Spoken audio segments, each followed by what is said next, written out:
Laba nin oo Muslimiinta Mareykanka ah ayaa dalbaday baaritaan kadib markii ay sheegeen in lagu kacay nacayb ku saleysan diinta xilli ay ku sii jeedeen magaalada Dallas ee dalka Mareykanka.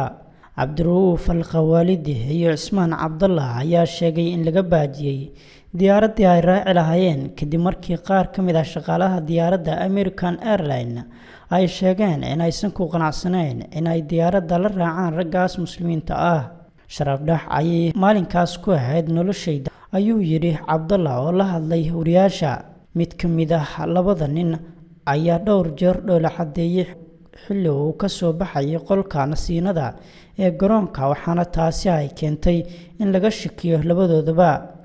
War qoraal ah oo ka soo baxay shirkadda ayaa lagu sheegay in walaac ka yimid shaqaalaha iyo mid ka mid ah rakaabka ay sababtay in raggaasi diyaaradda laga baajiyo. American Airlines iyo dhammaan shirkadaha aan bahwadaagta nahay waxaa mas'uuliyad ka saaran badqabka iyo walaaca amni ee ay muujiyaan shaqaalaha iyo rakaabka diyaaradaha, ayaa lagu sheegay war-saxaafadeed ka soo baxay shirkadda duulimaadyada ee American Airlines. Al-Khawaalidi iyo Cabdallah ayaa dhibaatada loo geystay ka sheegay shir jaraa'id oo ay qabteen, kaas oo ay soo qabanqaabiyeen Golaha Islaamka ee Mareykanka 14 bishan Sebtembar. Labada nin ee Muslimiinta ah ayaa qorshu ahaa in ay ka soo safraan magaalada Birmingham iyagoo ku sii jeeda magaalada Dallas. Labadooduba ma aysan ahayn kuwo isla socday oo iska warhayay oo si kala gooni ah ayay u safrayeen, balse waxaa isku aqoonsadeen markii ay isugu yimaadeen garoonka.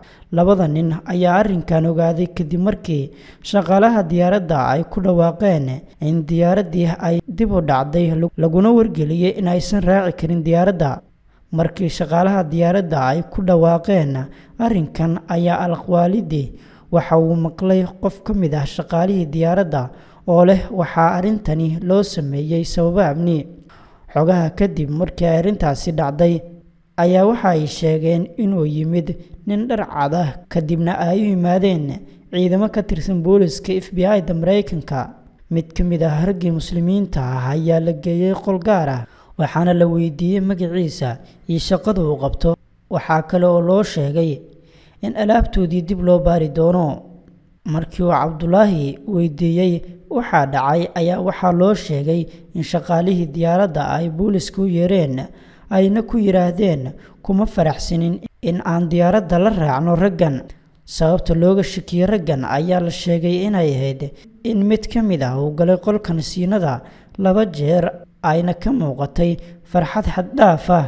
Sida uu sheegay Cabdullaahi, FBI-da ayaa raali geliyay kuna wargeliyay inuu raadsado diyaaradda xigta, walow uu sheegay inuu dareemayay fuquuq ka dhan ah jinsiyadiisa iyo diintiisaba. Rakaabkan ayaa loo raadiyay duulimaad kale oo ku sii jeeda magaalada Dallas. Waxa ay naga go'an inaan khibrad wax ku ool ah kula dhaqanno qof walba oo ku safraya shirkaddeena, ayay tiri shirkadda American Airlines. Kooxdeenu waxay ka shaqaynaysaa sidii dib u eegis loogu samayn lahaa arrintan, waxaana la xiriirnay Al-Khawaalidi iyo Cabdallah si aynu u ogaano qaabkii ay wax u dhaceen. Shirkadda American Airlines ayaa sidoo kale marar hore lagu eedeeyay in ay fuquuq kula kacdo qaar ka mid ah rakaabka. Horaantii sanadkan ayay ahayd markii shirkadda ay raaligelin ka bixisay haweeney ka mid ahayd rakaabka oo lagu yiri inaga qari dharka aad xiran tahay oo busto dulsaar. Sidoo kale hay'ado u dhaqdhaqaaqa arrimaha bulshada iyo xuquuqul insaanka ayaa sanadkii 2007 shirkadda American Airlines ku eedeeyay ixtiraami darro iyo fuquuq lagula kaco qaar ka mid ah rakaabka